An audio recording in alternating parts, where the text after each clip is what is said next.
ازيكم عاملين ايه؟ يا رب تكونوا بخير. فيديو جديد وروتين يوم جديد. اتمنى ان استمر في تنزيل فيديوهات وما اقطعش خالص. تعالوا بينا نشوف فيديو النهارده.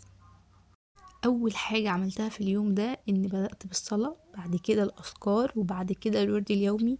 بعد كده بقى دخلت على المطبخ. كانت ماما راحت جابت لي كل الحاجات اللي كانت ناقصه عندي عشان اكمل بيها شغل. المكرونه دي نودلز هاند ميد، غير اللي هتشوفوها قدام شويه اللي هي الايطاليانو، عشان ما تقولوش دي شبه دي كده بتتعمل على المكنه بتاعه الخبيز. اكيد كلنا عارفينها. بتتعمل في المكان اللي بتعمل منه المخروطه. مكوناتها بيض ودقيق وملح وسكر وميه بس. هنا بقى ماما كانت جابت لي كل الحاجات اللي انا محتاجاها، الجزر والبصل وفلفل الوان. جابت لي كل حاجه وجابت لي حاجه كمان بزياده. هنا بقى كانت دي المكرونه الايطاليانو. انا ما اعرفش هي مع المقاطعه ولا لا، وعارفه ان كيري مع المقاطعه، بس ما كنتش لاقيه اي نوع جبنه خالص خالص خالص ليها. والايطاليانو تقريبا برضو ما كنتش لاقيه اي نوع جبنه كويس اشتغل بيها. خصوصا ان مش اي حاجه تشتغلي بيها في الجبنه الكريمي، في انواع طعمها كويس وفي انواع لا. كمان هاينز، انا عارفه كل الحاجات ديت في المقاطعه، بس ما اكتشفتش فعلا الا بعد ما ماما جابتها. هي ماما حتى ما خدتش بالها. دي شوكليت شيبس، هعمل بيها كمان فيديو. ممكن ينزل السبت او الجمعه ان شاء الله. دي هاينز، دي هريسه شطه عشان ما كانش متوفر عندي اي نوع شطه، وما كنتش لاقيه معجون الفلفل. ما كنتش لاقيه خالص، فاضطريت ان اجيبه. الاندومي لقيته مش في المقاطعه الحمد لله. هو ده بنستخدمه على طول. الاندومي ده كنا جايبينه لعمر اخويا الصغير، لان هو دايما يقول لي اندومي اندومي اندومي، فجبناه له. اي نودلز بعملها بتكون هاند ميد الحمد لله، ما بشتريش اي نودلز من بره. هنا بقى الفطار، ممكن جابت لنا فطار كمان. عايزه اقول لكم ان حرفيا مفيش محل فول وطعميه كويس.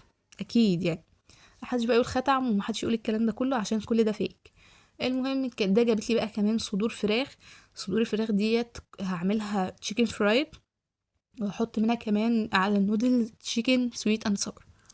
دي كل الحاجات اللي جابتها. وكان كمان جابت لي لبن والفلفل الملون ده. وهنا بقى كنت لازم اغسل الفراخ كويس قوي. انا ما استخدمتش كل الكميه دي، انا استخدمت على قد الطلب بس، لان هي ما شاء الله كانت كتير قوي. الكيلو في الصدور بيبقى حوالي 175 جنيه تقريبا.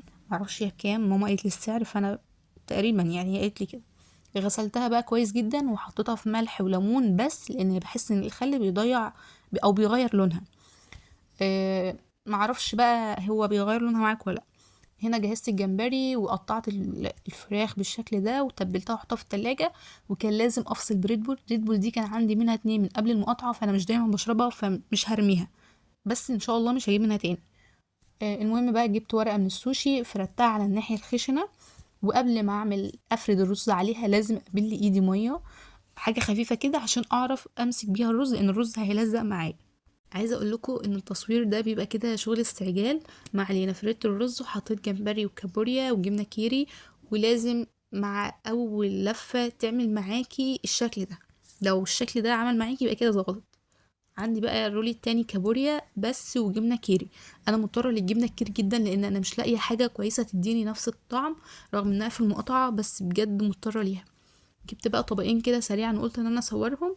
كان تشيز برجر وكان سمسم وسلمون وكافيار باختلاف باقي الحشوات، وصوصات زنجبيل وصويا وتشيلي وسلطة كابوريا وسابي. هنا كان التابوكي حلو جدا، في ناس ما بيعجبهاش عشان ملمسه بس. والنودلز الكوري الحار حار قوي يعني. ونودلز تشيكن سويت اند صور دي بتكون كلها هاند ميد. ختمت يومي بالاكل السوري، وكان عندي ريد بول زي ما قلت لكم قبل كده. ما كنتش لاحقه اعمل اي حاجه لا انا ولا ماما، لان ماما دايما بتساعدني، وقرأت بقى في الكتاب ده شويه وكده روتيني اليوم خلص. هو بيبقى يوم صعب قوي اي يوم بعمل فيه اوردرات. بس ده فيديو النهارده، ما تنسوش تقولوا رايكم تحت في الكومنتات، ولو عايزين اجرب حاجه جديده اجربها. ما تنسوش بقى لايك وشير واشتراك في القناه. واشوفكم في فيديو جديد في رعايه الله.